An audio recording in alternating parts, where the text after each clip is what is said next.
are starting our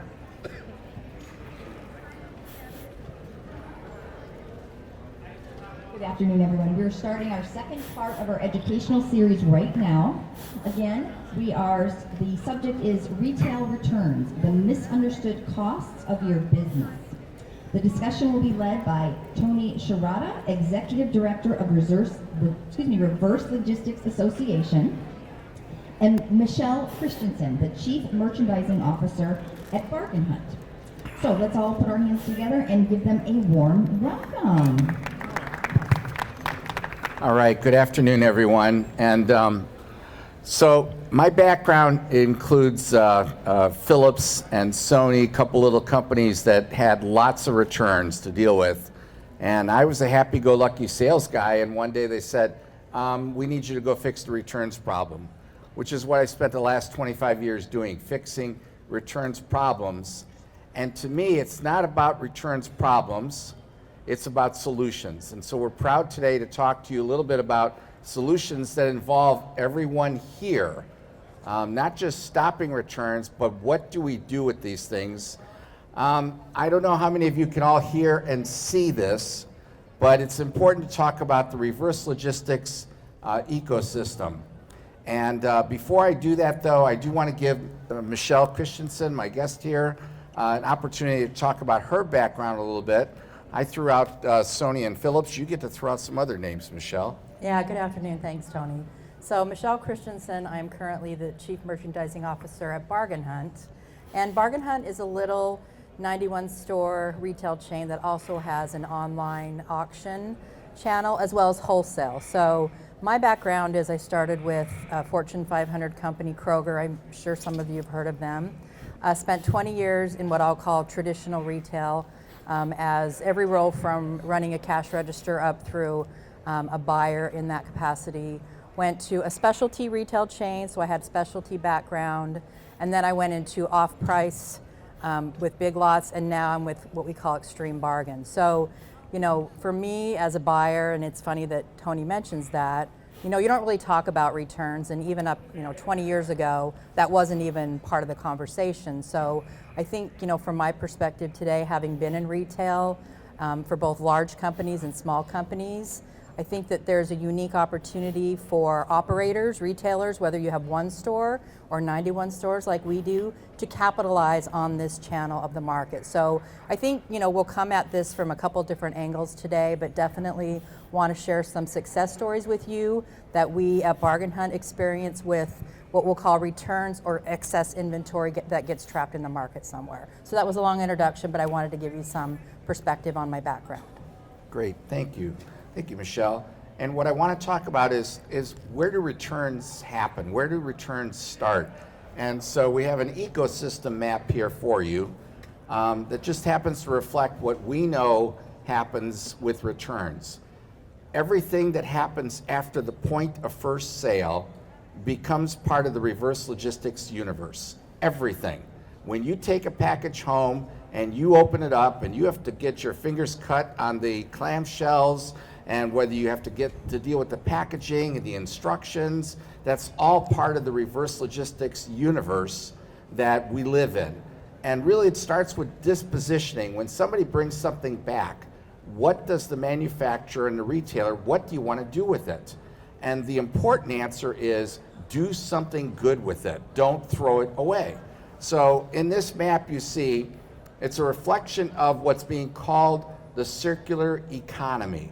It's no longer just sustainability, it's part of becoming the circular economy, which means you find a way to refurbish it, repair it, repackage it, put it back on the shelf and resell it, or put it on a secondary shelf and resell it. And the very last part of a circular economy is to recycle, because the reason you don't hear about more recycling, it costs more in terms of dollars and energy to recycle than to make something new. And that's a frightening thought to me, because I thought recycling is a good thing. It's not so much a good thing. It's not being done enough.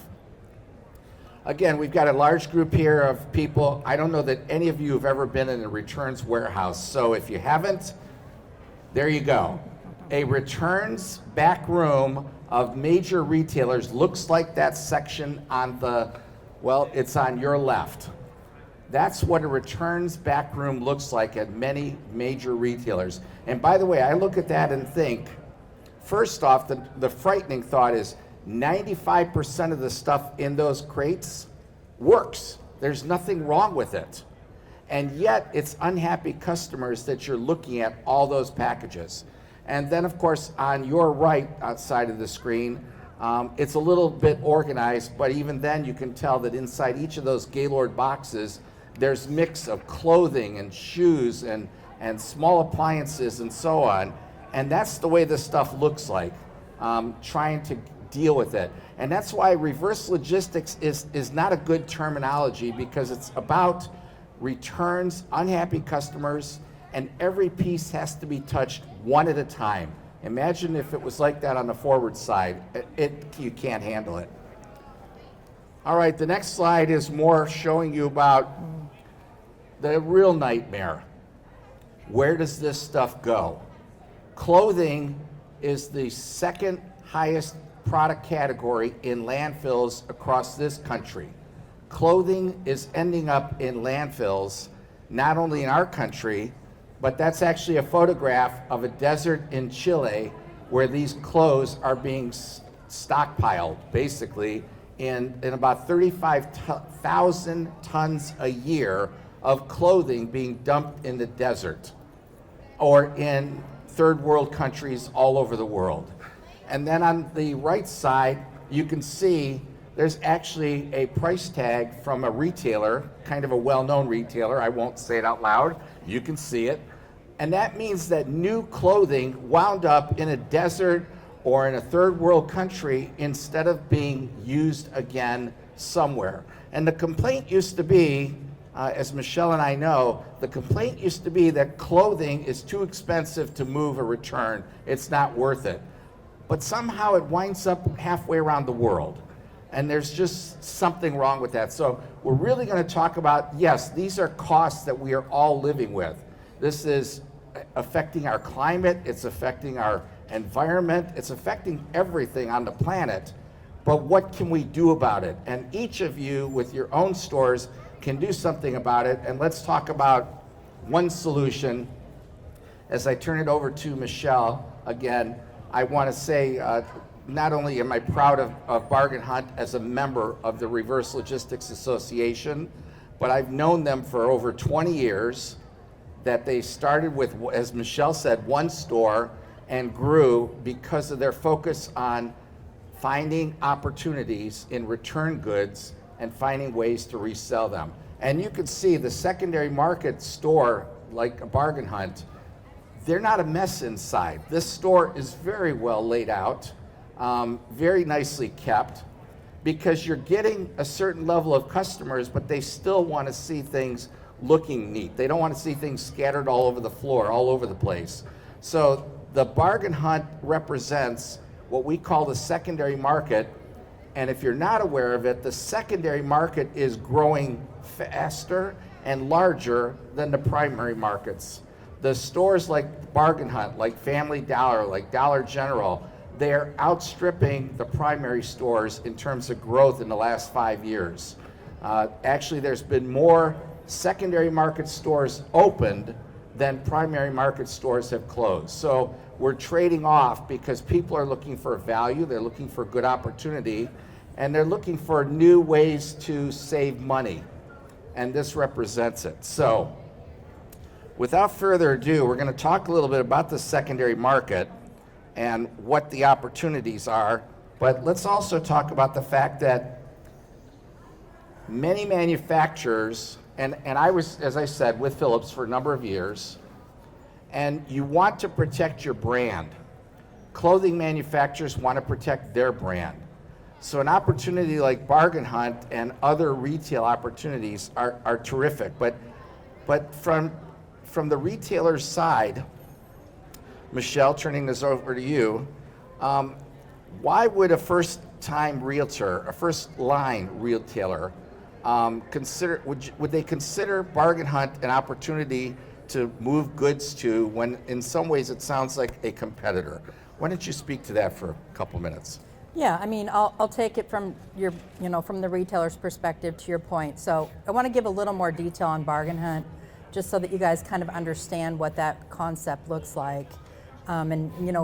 As Tony said, it started out as one store, and we're now 91 stores. But we have what I'll call a very unicorn hybrid model, and that is because we do buy we do buy regular goods.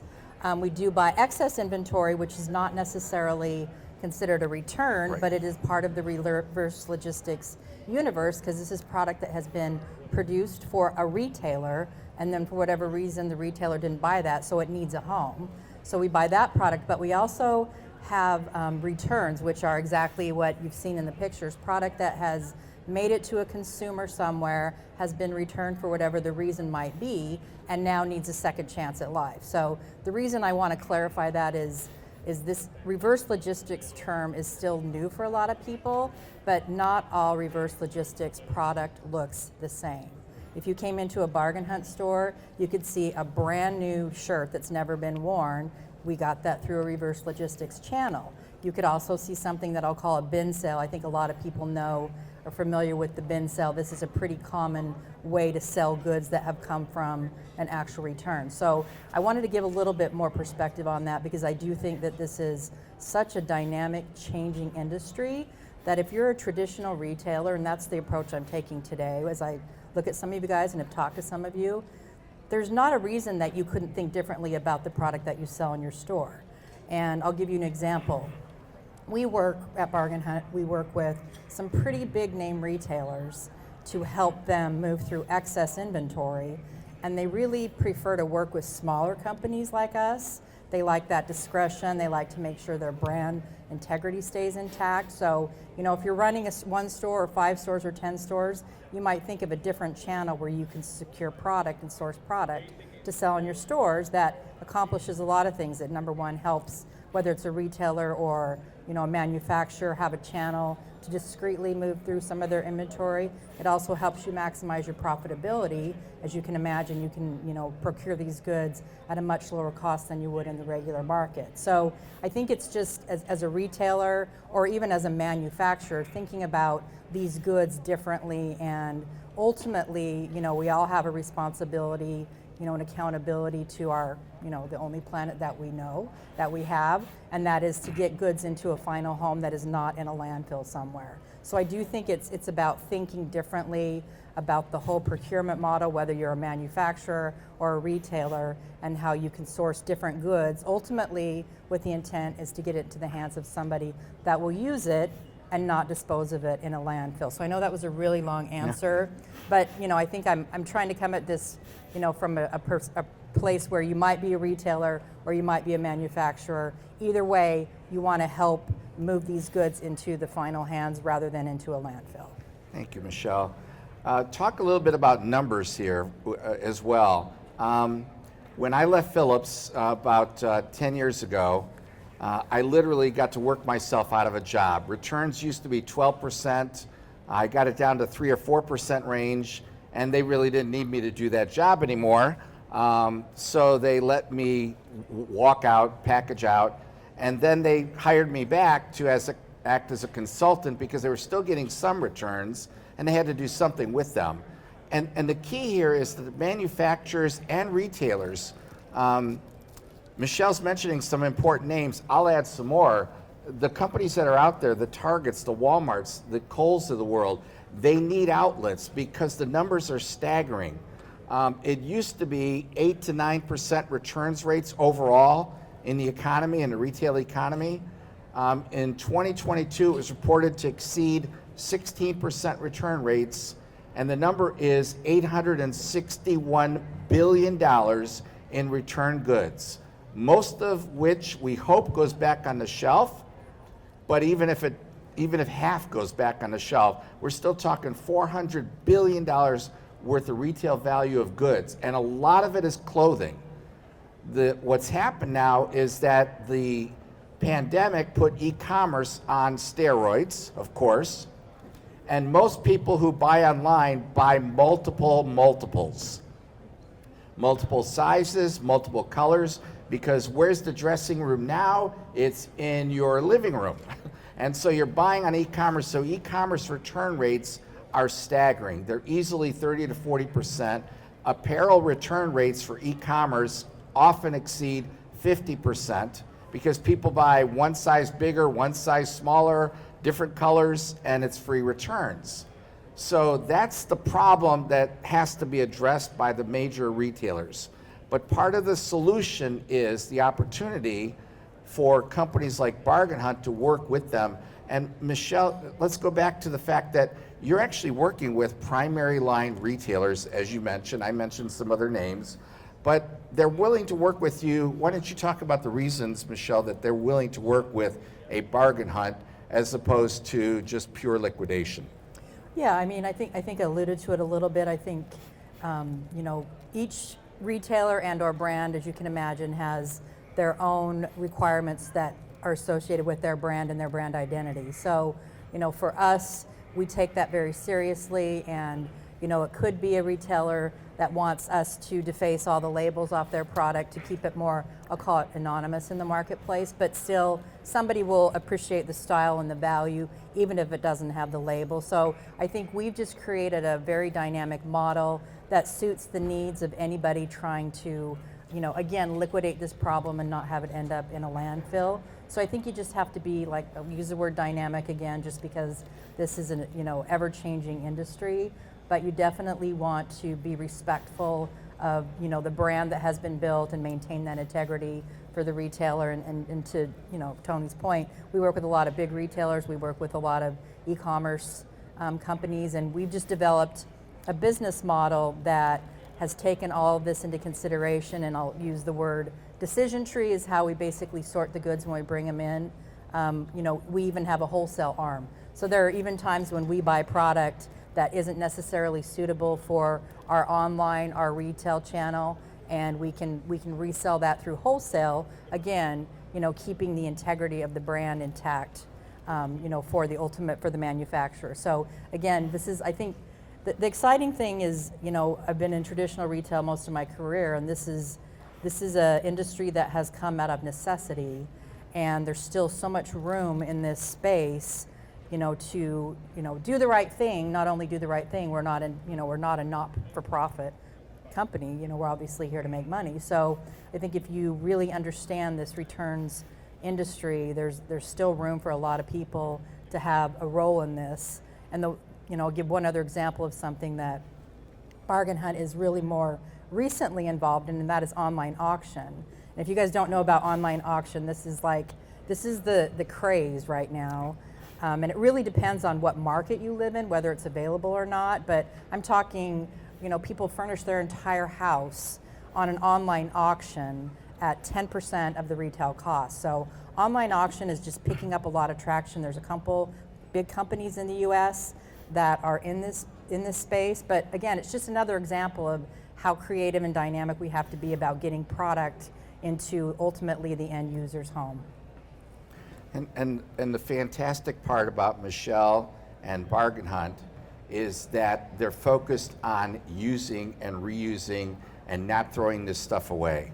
And that's been a passion for me, and I found a good place to be a tree hugger and to tell people we need to care about the environment and make a difference.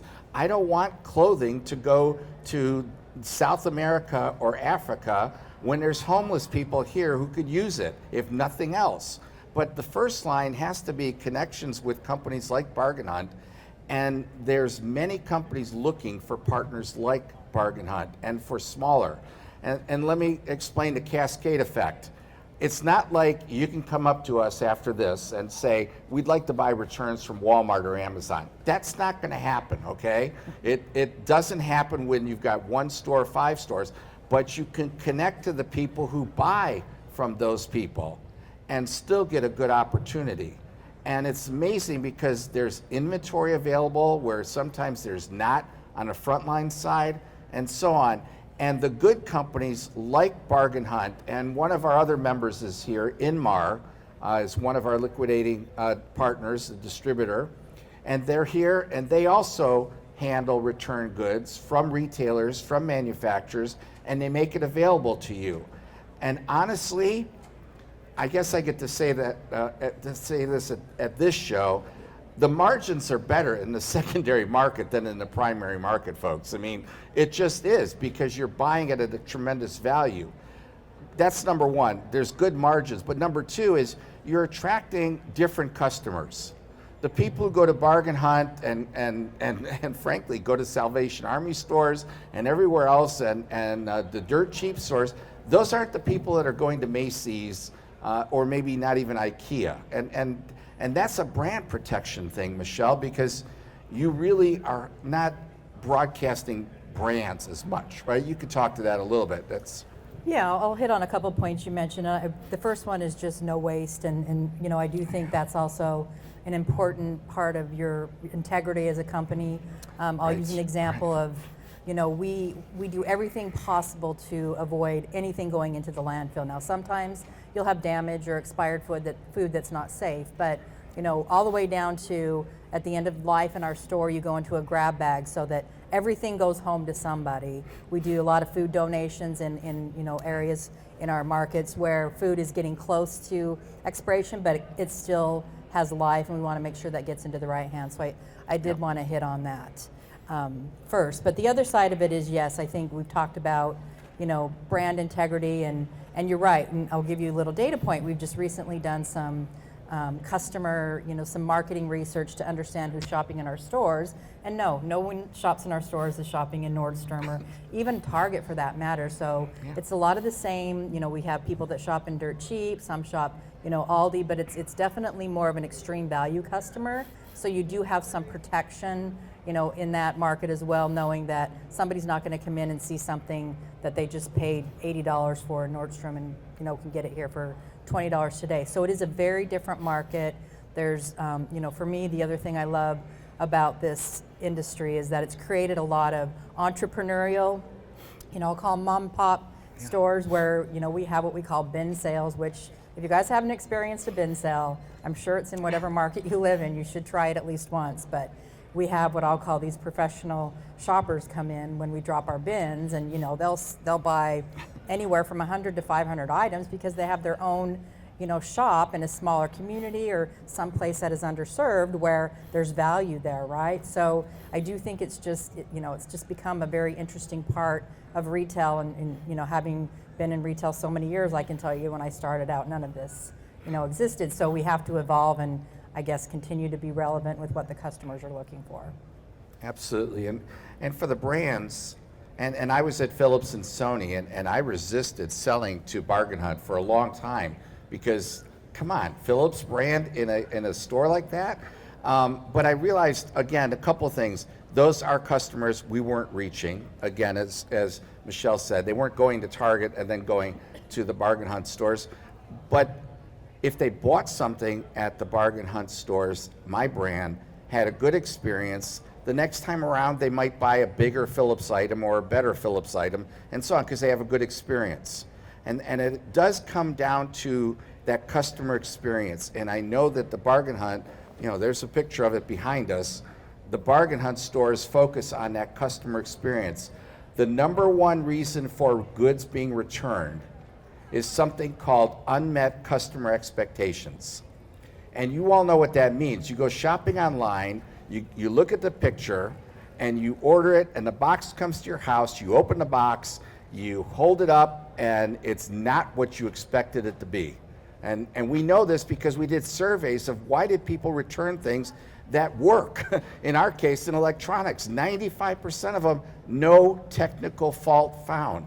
Imagine the cost that we're all incurring on this planet. This stuff's being moved, and then it gets dumped into Asia as a e-waste, we call it, e-scrap, and it's just not a good situation at all. So we're very proud of Michelle and what Bargain Hunt focus on, but it is also recognizing that your customers also believe in value, and they recognize it as, you know, when they're youngsters, 18, 19 years old, it's easier for them to start shopping at stores like yours and move up the ladders at some point, right? That's Yeah. your demographics are very good, and you got the right customer base. Yeah, I mean, I think it's also a diverse customer base. So there are definitely, people that I think everybody's a little stretched right now. The economy's been challenging, and there's definitely people who are, wanting to stretch their dollar further.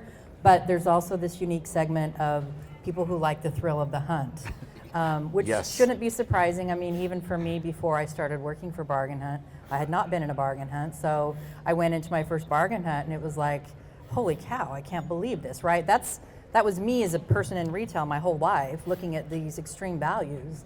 And there's some sort of a high that comes with getting a really good deal, right? I don't care how much money you make.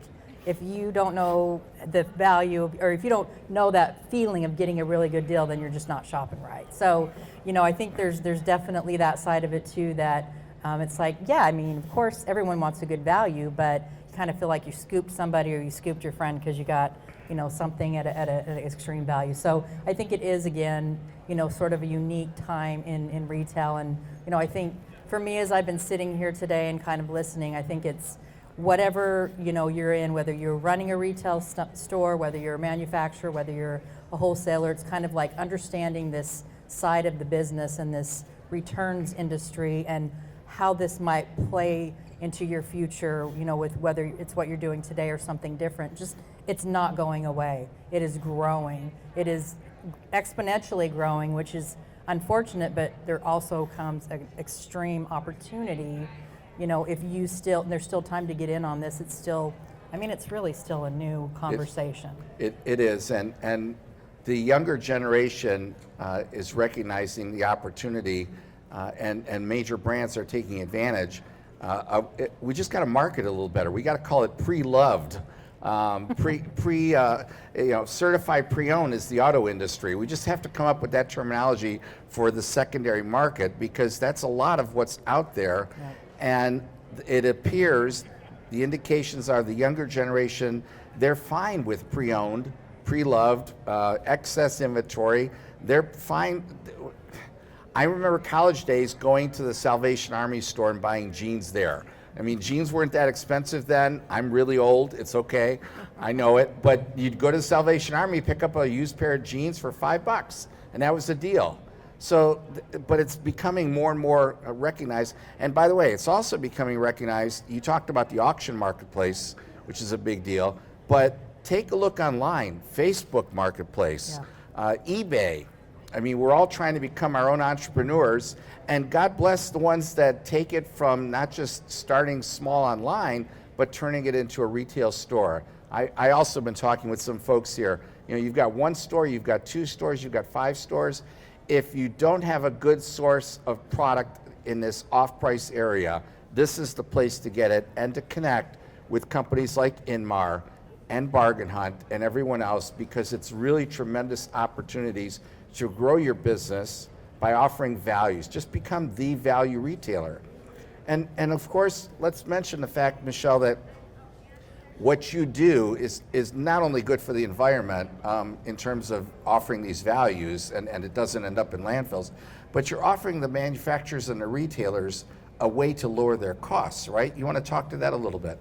Yeah, I mean, I think you alluded to it earlier. In some cases, it's more expensive for them to properly discard of excess inventory or returns, and so even if they sell it at a very low cost to somebody else, it takes that burden of that, incurring that expense off their plate, and then that puts the ownership on a company like us, where we have to handle all the all product according to what's best for the environment. We adhere to that, but it's one less thing for that company or expense for that company to incur if they were to do it themselves. So I think a lot of companies have figured that out, that it is better for them to move the goods into the hands of somebody that really focuses on this, and this is their expertise. And Michelle, what we also know is coming are the ESG ratings of companies. Right. And Target and Walmart and all the big players are trying to improve their ESG scores. And one way to do that is to move the carbon footprint away. And if they work with a company like yours, like Bargain Hunt, you're oftentimes picking the stuff up for them, yes, which takes that burden off. and it doesn't get wrapped up in landfill, so you've taken that burden off. So these are ways that companies like yours, Michelle, offer the major retailers and major brands a way to reduce their impact to the environment and their cost, especially on that pickup side. I mean, if we're seeing this stuff shipped across the world versus Bargain Hunt can pick it up, or you own a few stores and you can pick it up from Inmar, it's all making a big difference. So, so we wanted to talk about that for a bit. We also can allow, I think, some questions. I think Laurel is out there with a microphone. If anyone has any particular questions. Audrey over here, I think, is ready to ask her question. Oh yeah, I can be loud. Okay. So you're hearing a lot about people who used to do free returns no longer doing free returns. Right. So companies adding that Yes. no longer free returns, is that going to have an impact on the volume that you see? Yeah, so that's a really good question, and I know if anyone has shopped, Amazon, you've probably seen this a little bit. The short answer is it hasn't yet. So I think it has been created to be a deterrent to what I'll call the fitting room shopper, right? And I think we've all been guilty of that once or twice for whatever reason, no judgment here, but I think that they are trying to minimize people who are purchasing things that they know a portion of that's coming back. They're intentionally doing that. But it really has not shown up in the numbers yet, but part of that could be because of the rapid increase in e-commerce and online purchases is diluting it a little bit. But I do think that is one lever that is being pulled right now to minimize some of these returns. So we'll see, how that plays out. For me, we'll know in January where I work, because we'll definitely see if there's a little bit of a decline on the returns that we buy, or if it continues to grow. And to add to that, Audrey, is the fact that the genie's out of the bottle, okay? Everyone buys in multiples, and if you have to pay a couple of dollars to return things, young people and a lot of people now, it's not just young people, are looking at that. It's no big cost difference, okay? I'm spending $30 a month on streaming channels. I like to sit in my house. I'll just pay the extra buck, and it goes back, and I don't have to deal with it. So there's still going to be a lot of that going on where it's not going to slow it down. And let's also be honest, that until a company like Amazon starts charging returns on everything, it's not going to be a big dent. Zara is certainly raised the flag. They're charging a couple of dollars. And what's important, though, about that is they'll charge a couple of dollars if you ship it back. If you go to their store, it's free return, no costs. H&M just started doing that as well. So there's starting to be some holes in the dikes about charges, but the genie's out of the bottle, and we don't know, as Michelle said, we may know in January. What we don't know is how many people go to some other site where it is free and just go ahead and buy it somewhere else. They move down the pike a little bit and find somebody who will sell it to them without any restriction on returns. I also refer to this as the carrot and stick approach. All right, you can use a stick and beat a horse. Is it going to go any faster? Not necessarily. So if you use a stick with a consumer and say, we're going to charge you for the returns, is it going to slow them down? Maybe, but not happily. However, there's loyalty programs, and those are exploding, because H&M's the other example. If you're a member of the H&M loyalty program, it's free to do the return. So what they've done is they've got millions of people now to download the app, become a member of the loyalty program, and still get it for free. So is it really going to make a difference? The difference comes like when you fly on an airline or when you use a hotel or a car rental, is we'll give you a special price if you commit and lock in. And in the case of consumers, if you promise not to return it, we'll give you a better price. That's coming, all right, that's coming. And the other challenge, of course, is the sizing issue. And that challenge is because I may wear a large shirt here in the United States, but when I shop in Asia, I'm embarrassed to buy a 4XL. I just won't do it. But the sizing issue is global nightmare. And I was even warned in Italy. I was fortunate enough to go there, And the guy said, no, for your son, remember, if he wears a medium in the United States, we're going to need an XL for him. I couldn't buy it because my son will never wear an XL shirt. And that's the sizing nightmare that continues to drive the apparel returns to that highest return category out there right now. It's almost as bad in shoes. And there's just no consistency, not only within a brand, but from brand to brand. So Johnson & Murphy size 11 versus Samuel Hubbard size 11, it doesn't work. So until they fix that, we're going to continue to have a lot of product for Michelle and the bargain hunt stores to get their hands on. So that was a... How is fast fashion going to affect Michelle's business? Fashion? Fast fashion. Fast fashion is quite a nightmare out there. If I back up the slide, a lot of what you saw in that desert and in the mountains, yeah, there's fast fashion. And the answer to that is people are eventually going to figure this out. It's cheap, but it's cheap. And I say this because we don't want that to happen, but it is because fast fashion, there's another trade association called WARP, and they tell me that there's 1 million pieces of garments being made every 6 minutes on this planet. That is way more than any of us need or can handle. So the prices keep going down, the quality keeps going down, the stuff doesn't last very long, and that's fast fashion, and it is an environmental nightmare, I think, as well as a retailer's nightmare, because if you're selling this stuff and it's coming back torn in pieces within 2 weeks, that affects your credibility as well as a retailer. So fast fashion is quite a scourge right now. I'm not sure where it's going to go. I'm proud of companies like Eileen Fisher Apparel has a very simple slogan, buy better, buy less. It's the opposite of fast fashion. And I hope their message resonates and gets out there.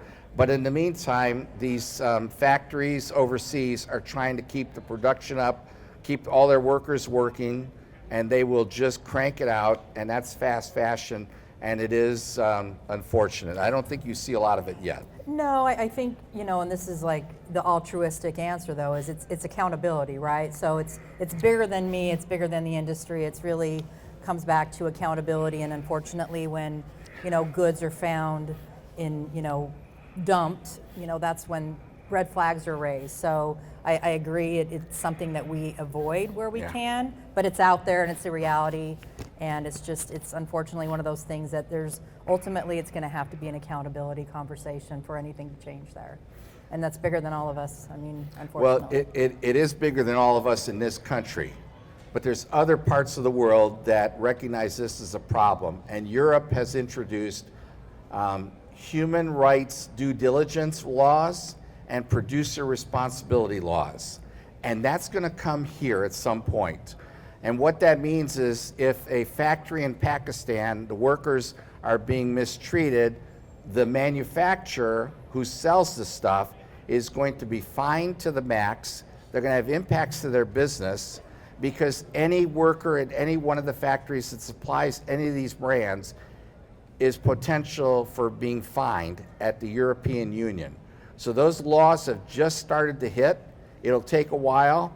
And by the way, when I say European, it doesn't just mean European. It means that a European brand that also sells in other parts of the world is also going to, it doesn't matter if most of their business is in the United States, if they don't take producer responsibility at their brand, let's say Gucci or something like that, they will be fined severely.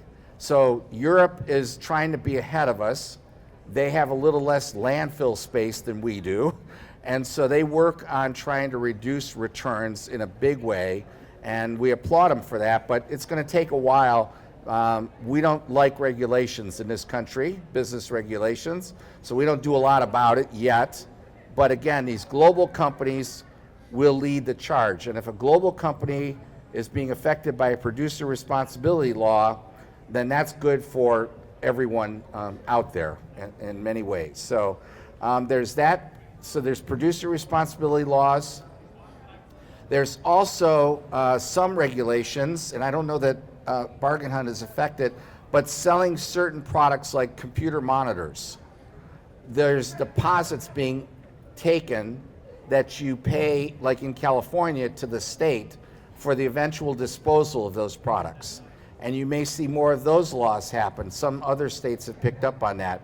And that's a mess as well, because the states collect the money, and do they really use it if somebody bought a monitor and they move to Michigan, you know, California just sits on that money and does something else with it or whatever.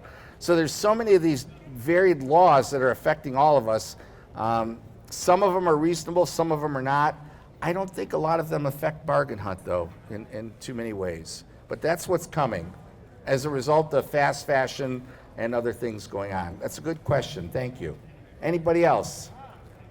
I know we've gone over our time, but if there's anyone else, I don't think they'll kick us out yet. All right. Oh, go ahead. Well, let Laurel bring you the microphone, please. I'm trying to think of the question I have, but you said something like California has a law now where is it a tax, is it a fine, is it to dump? It's a tax on every monitor being sold. So computer monitor, 21-inch, 22-inch. They built it in. I think, let's call it a $10 kind of a assessment. And by the way, that's not all that different than when you buy new tires. They charge you something for the old ones. When you get your oil changed, they charge you something for the oil disposal. So it's not unheard of. It's just not administered evenly across the country, where in the auto industry, that's even across the country. No matter where you get your oil changed, there's an oil recovery fee. But on the monitors, it's only certain states. So we really need some consistency here. The European Union is ahead of us because it's 28 countries, 500 million consumers, and they're all subject to the same rules. And so that's where we got to get to someday. But again, we fight regulation in this country in a big way. And that's part of the returns problem, that we've just created a monster. But again, we're talking about the problem, but we're also talking about great solutions. And that's, we want to keep focusing on that. So thank you for the question. Anybody else? All right. Well, we've shared a little bit of information. Michelle, thank you so much. No, thank you, appreciate Do it. you have any last minute thoughts to add for the folks that are here? No, I mean, I'll end on what I've said a couple of times. I just think this returns industry is not going away. Unfortunately, it's not getting any smaller. So just think about, you know, how this plays into your whether you're a retailer, whether you're a wholesaler or a manufacturer, that, you know, how this plays into your future, because it is not going away. It's not going away, it's growing. I mentioned the return rates. I didn't say the number. So when I left Phillips in 2013, 2014, returns were about 200 billion, and now we're at 800 billion. And that's only counting what you and I buy. That's not counting the B2B industry. Most of you aren't affected by the B2B, but when Bank of America refreshes their computers every 2 years, that's about 25,000 computers that go back onto the market to be done, something to be done with them. So their returns are enormous. It's not only a problem, but it's an opportunity. I expect to see Bargain Hunt growing more stores and more of the companies like Bargain Hunt to be able to grow. And we consider that a good thing from our view. So, so thank you for listening to us very much, all right? Thank you. Thank you so much, Michelle and Tony, for sharing that information. All right. Thank you.